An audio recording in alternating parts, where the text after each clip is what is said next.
And it's time again, my friends, to speak of many things. Mill is a win condition, cabbages, and kings.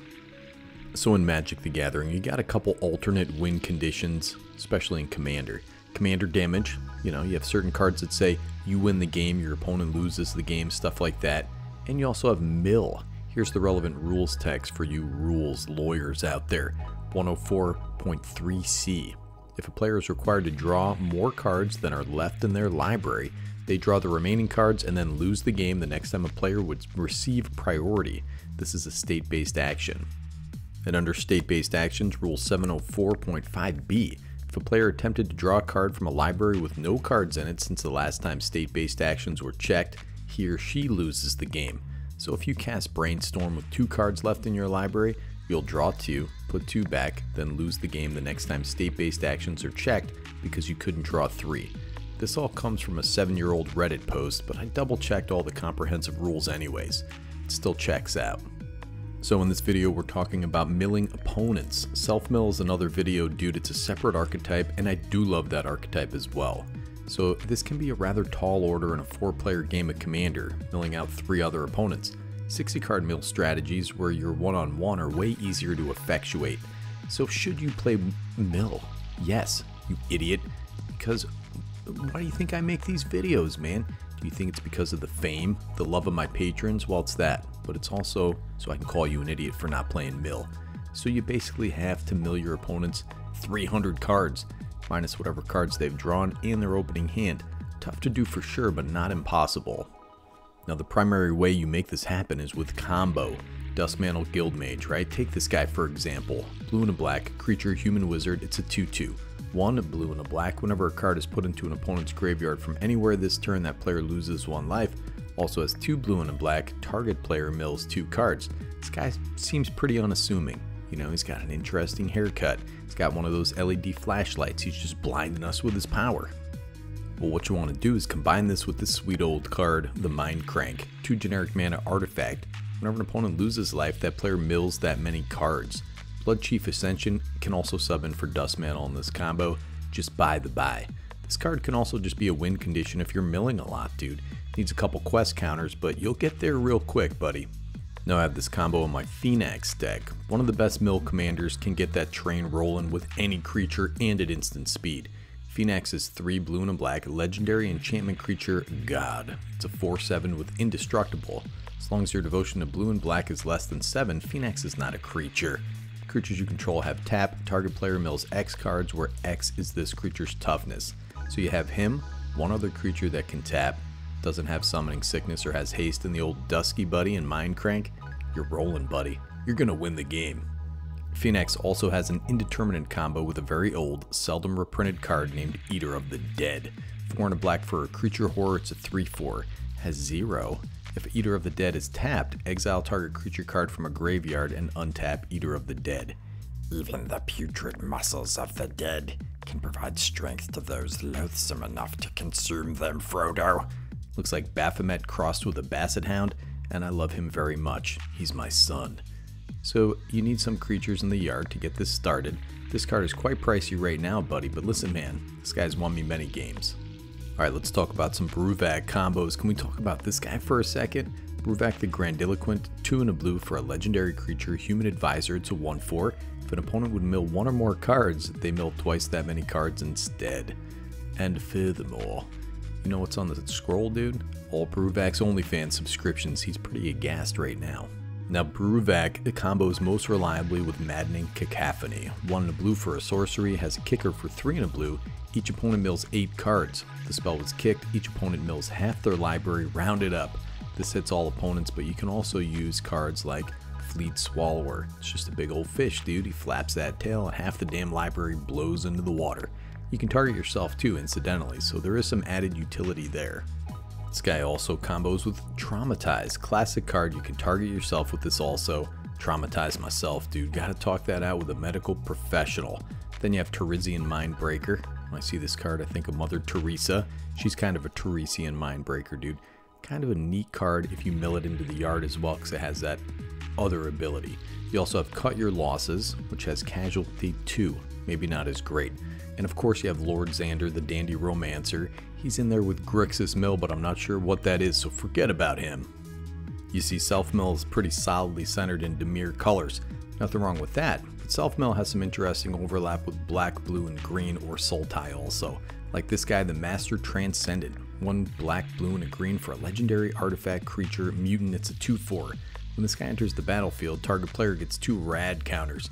Has tap, put target creature card in a graveyard that was milled this turn onto the battlefield under your control. It's a green mutant with base power and toughness 3/3. You can target your opponents, you can target yourself. This guy can mill everybody out if you get Food Chain out there with Mist Hollow Griffin and or Eternal Scourge. Basically make infinite mana, sacrifice and recast your commander, give infinite rad counters to everyone else. Now there are a few other combos out there in the mill space. I'm going to let you sort those out for yourself. We don't want to get too convoluted here, but we do want to mill, so what are some really good cards for that? Well, how about Mesmeric Orb, brother? 2 generic mana artifact. Whenever a permanent becomes untapped, that permanent's controller mills a card. This card is fantastic. Feed those graveyards, fill them right up, buddy. This is perhaps one of the best ratio to mill cards that can go in any deck. Now you also have the crabs, dude. You got crabs, brother. I know you do. These cards, people hate these cards, man. I was playing with a dude. This fella named Spray, we'll call him. He used his only piece of removal on my damn Ruin crab. I was like, okay, you know, whatever. So another player plays his commander, locks down the table, Spray promptly scoops, all because he hated that crab. Anyways, man, sometimes it's not practical to mill 300 cards, and actually it's almost never practical outside a combo. So we do want to have cards that can utilize the cards you've milled while you're seeking the combo to stay a threat. Like this guy, the Consuming Aberration. 3 blue and a black creature horror, it's a star. This guy's power and toughness are each equal to the number of cards in your opponent's graveyards. Whenever you cast a spell, each opponent reveals cards from the top of their library until they reveal a land card. Then they put those cards into their graveyard.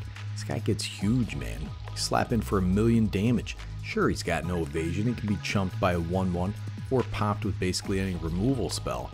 But in a Phenax deck, you can also tap to mill 1,000,000 cards because his toughness is going to be huge, man. You have a fairly recent addition to the mill pantheon here, the Cruel Somnophage. This guy's 1 and a black for a creature nightmare. Its power and toughness are each equal to the number of creature cards in all graveyards. Has a little adventure sorcery on it. Target player mills 4 cards for 1 and a blue. There's going to be a few cards like this. Older one is white, a Precinct 6. This guy's pretty sweet. Look at that art, man. Looks a little like David Duchovny if you ask me. Look at this old bad boy, the Night Howler. 1 black for an enchantment creature horror, it's a 0/0. This guy's from Zootopia, brother. Has bestow for 2 black. So if you cast this card for its bestow cost, it's an aura spell with enchant creature. It becomes a creature again if it's not attached to a creature, so a board wipe happens, this guy sticks around as a creature. Night Howler and enchanted creature get +X/+X, where X is the number of creature cards in all graveyards. This thing is worth its weight in gold in a Phenax deck, man, just beefing up your millers. Now since you're milling all those cards, we use functional strategies to use those cards for something. I've always been partial to this guy, Lazav the Dimir Mastermind. Blue, black, legendary creature, shapeshifter, has hexproof. Whenever a creature card is put into opponent's graveyard from anywhere, you may have this guy become a copy of that card, except its name is Lazav Dimir Mastermind. It's legendary in addition to its other types, has hexproof, and this ability to 3/3. That native hexproof is a wonder to behold sometimes. There's a randomness to it that I really like, man. When I'm playing this game, I don't want to speed to the win, you know? I want to see fun stuff happen. And milling stuff in your opponent's graveyard, getting them with the Lazav is pretty awesome. Look at this sweet boy, the Guilt Feeder. 3 black creature horror, it's a 0/4 with fear. Twist their minds with fear, brother. Whenever Guilt Feeder attacks and isn't blocked, defending player loses 1 life for each card in their graveyard. People frown on this beautiful boy because it's 5 mana. Doesn't really do too much, but this can end somebody, man.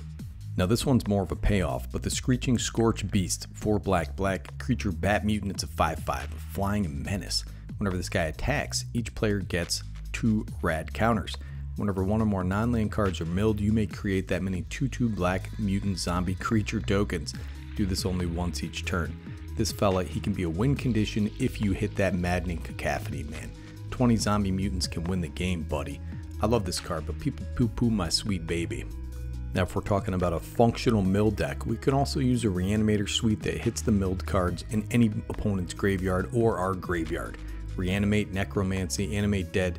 These can hit any graveyard and can be key to dig out super powerful effects. And while we're on the subject here, Rise of the Dark Realms. 7 black for a sorcery. Put all creature cards from all graveyards onto the battlefield under your control. Damn, dude, so I have utilized this to win before. Milled an elf player, traumatized them, then got all these elves and all their anthems, and once I was able to untap, it's mill time with Phenax out there, buddy. I was able to mill 300 cards at that point, definitely.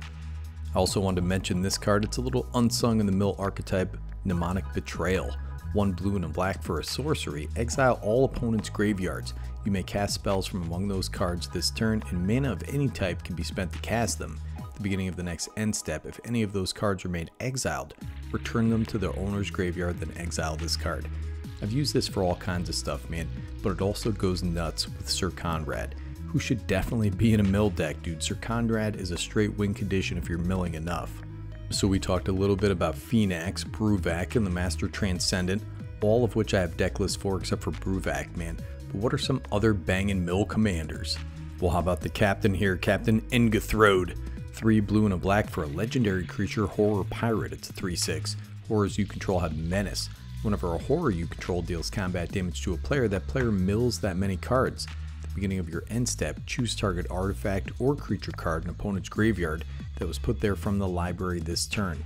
Put it onto the battlefield under your control. I bought this pre-con. It's a sweet one filled with some underprinted horrors from the days of yore. Brings new art to some old favorites and is more powerful than I thought it would be. The captain is a pretty mean deck, filled with lots of small instances of mill. The captain is the commander, but this deck also features Zelix, the Sanity Flayer. 2 and a blue for a legendary creature, horror. It's a 2/3, has Hive Mind. Whenever a player mills 1 or more creature cards, you create a 1/1 black horror creature token. Has 1 and tap, target player mills 3 cards, choose a background. You can have a background as a second commander. People seem to like this card because it's about $10. I saw this guy in 3.1 in Demon Souls, dude. He killed me 1,000 times, ate my brain. This guy can be a pretty powerful commander just on his own. And how about this guy, Saruman of the Many Colors. 3 white, blue, and a black for a legendary creature, Avatar Wizard. It's a 5/4 with ward. Discard an enchantment, instant, or sorcery card. Whenever you cast your second spell each turn, each opponent mills 2 cards. When 1 or more cards are milled this way, exile target enchantment, instant, or sorcery card with equal or lesser mana value than that spell from an opponent's graveyard, so the second spell you cast, basically. Copy the exiled card. You may cast the copy without paying its mana cost. This guy, with his rainbow sprinkles, man, he looks like a Led Zeppelin album cover and is a pretty decent Esper Mill commander. It's pretty hard to parse though, you know, like lesser mana value of what? I assume it's that second spell. It seems pretty obvious, but only if you first solve the riddle of the Sphinx and then solve a Rubik's Cube. And very recently we got Coram the Undertaker. 1 black, red, and green for a legendary creature, human warrior. It's a 0/5. This guy gets +X/+O, where X is the greatest power among creature cards in all graveyards. Whenever this guy attacks, each player mills a card. During each of your turns, you may play a land and cast a spell from among cards in graveyards that were put there from libraries this turn. Fresh out of MH3, this guy is a beast, brother. The game plan is mill, and the value is that sweet recursion. I love snagging opponents' lands, dude. Jun needs a little more support from mill because this guy absolutely rips. Love the flavor. So people ask me all the time, they say, hey, you big D-bag, are you a cop, dude? And I say, no, I'm not a cop, dude. Then they ask me, do you have any pet mill cards? You mean besides the 200 I listed in this video? Yeah, I do. How about breaching the old multiverse here? Each player mills 10 cards. There you go. For each player, choose a creature or planeswalker card in that player's graveyard. Put those cards onto the battlefield under your control. Then each creature you control becomes a Phyrexian in addition to its other types. Dude, Phyrexian just invading my board state. This card is perfection. You got pink swirls of fallopian perfection here, dude. This is peak MTG art and design. It's mean, it's really good. Now this isn't a mill card per se, but the Necrotic Ooze, 2 black creature ooze, it's a 4/3. As long as this guy is on the battlefield, it has all activated abilities of all creature cards in all graveyards. There's some dope combos you can accomplish with this, but just having the ability to raw dog it in a mill deck is something else, man. The old Havengul Lich is a little slept on, 3 blue and a black, creature zombie wizard, it's a 4/4. Has 1, you may cast target creature card in a graveyard this turn. When you cast it, this guy gains all activated abilities of that card until end of turn.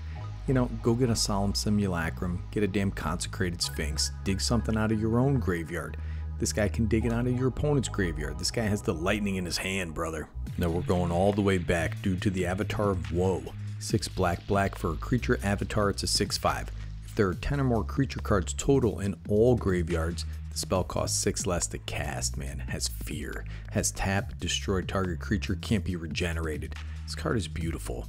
She's smart, she's got 3 arms, and guess what? She's one of the best cards out of Prophecy.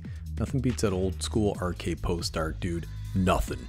Now how about this guy, the Shadowkin? 3 and a blue for a creature shapeshifter, it's a 2/2 with flash. At the beginning of your upkeep, each player mills 3 cards. There you go, right there. You may exile a creature card from among the cards milled this way. If you do, Shadowkin becomes a copy of that card, except it has this ability. Just a really neat card for Midnight Hung Commander. She's my damn Shadow conjoined twin, dude, and I love that. Now there are definitely so many more cards I want to talk about, but you know, we're out of time, brother. My Phenax deck really needs an update, but I'm going to drop the deck list as well as lists for the rest of those commanders that I mentioned. And listen, if you see somebody stealing somebody's content, don't give them the view, man. Downvote it. Down like it, or whatever the heck it is. Thumbs down it. I love you guys, but remember, those are bad people. You ever see a short or something where the guy says, oh, this guy makes beautiful sculptures out of kidney stones, or something like that? Those are bad people, dude. They're taking other people's content and adding absolutely nothing. I'd rather be someone who makes something beautiful, because that's better commander, brother. Nikki G signing off.